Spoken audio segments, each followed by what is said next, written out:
Hey guys, welcome back to my channel. Jishan here to, guess what? Talk about some friggin' books. Some friggin' library books this time. Are you guys sick of this shirt yet? It's just so comfy. So I already have some library books from my last library haul. As I often do, I get way too many and then I have to keep renewing them because my library, unless it's like a brand spanking new book that has a bunch of holds on it, you can renew like 5 or 6 times, and I do. And each time it's like 3 weeks, I want to say, that you get to keep the book, depending again on how new it is. So anyways, I still have a few left from the last library haul that I haven't gotten to yet, but I had to go to the library to renew my library card. And while I was there, I was like, hey, let me go look at some books. So the one I was actually kind of looking for was Gilded Cage by Vic James, because it's shiny on I can see it shining on my phone. I buddy read Cinder recently with Ethereal Theory. I think her agreed upon name, whatever it is her middle name. She posted a whole video talking about how she doesn't share her actual first name on BookTube or any social media or whatever. Totally get that. And she goes by her middle name, and I believe she said, no, Leanne. Leanne? I think it's Leanne. At any rate, her channel name is Ethereal Theory, and she's awesome, and we had a great time buddy reading together. And she suggested this one. Well, she's already read this book. The second book, I think, just came out, or is coming out very, very soon, so she wants to buddy read that one together, so I have to catch up. So I'm going to read Gilded Cage, and I have literally no idea what it's about.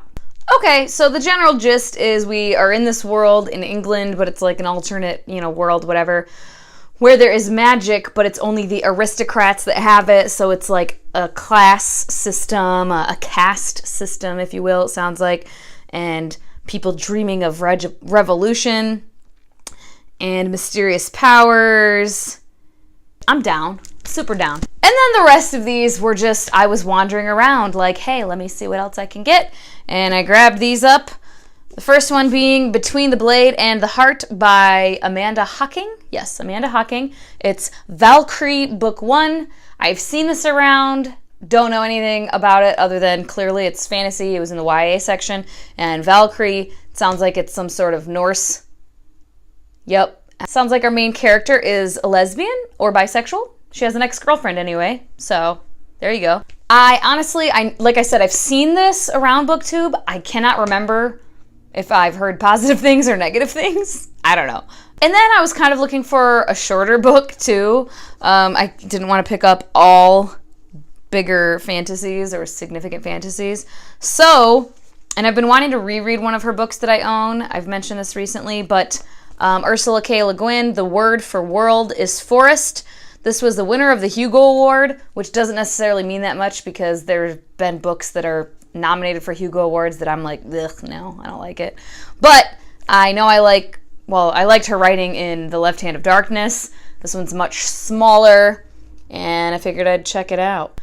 The Iron King by Julie Kagawa. So I read, what's the name of the series? Her vampire series. And I can't remember the name of the series or any of the books, but I liked them. I generally liked them. I wasn't like obsessed, but I read through the series pretty quickly, and I had a good time reading it. But I've heard about this one. It's like her Fae. I don't know, the Iron Fae series. Yeah. And then I got a book that I really hope I love because it's so pretty and I want it on my shelves. And I really should stop saying that because every time I do, I end up not really loving the book. But the book is The Library of Fates by Aditi Khorana. I'm fairly certain that's the correct pronunciation, but it's been like a day since I looked it up, and it is kind of fading from my memory. So apologies if that is not totally correct, but I've seen this one around for a while since its debut, which wasn't that long ago. But like, look at it's purple, and like the cover, this cover itself is beautiful. Oh my god. And then it's purple on the inside, like the naked cover is just all purple. It's beautiful. I don't even know what it's about. Princess offering herself as a bride, sacrificing everything to save her people, but her palace is under siege and she's a fugitive, utterly alone except for an oracle who's kept as a slave.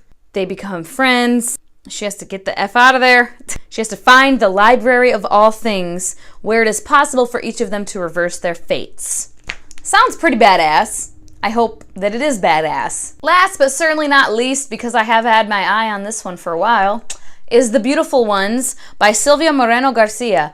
And this one, I'm hoping, it sounds like it's gonna be in the same vein as like the Parasol Protectorate series by Gail Carriger and like Jane Steele by Lindsay Fay. And I loved those books and the writing style and everything. I just love it. And I'm really hoping this will be similar. It is about a woman who is in her grand season. This one's, oh, all of the plastic, it's this freaking light is just like shining. Sorry. She's in her grand season. She has telekinetic powers. Somebody notices, teaches her how to like do stuff with these powers and control them. And that's really all I know. I'm pretty sure this is the same author as, okay, the book Certain Dark Things, I think, is that the book series? I think, who was talking about it? It's like vampires in Mexico City. And I can't remember who was talking about it. I remember seeing somebody on BookTube talking about it, though. I'm pretty sure that's the same book, but I could be thinking of a different book. I'm very excited for all of these, and I mean, like, duh, that's why I got them. Like, comment, subscribe if you want to, all that crap. And thanks for your time, and I will chat with you guys later. Bye-bye.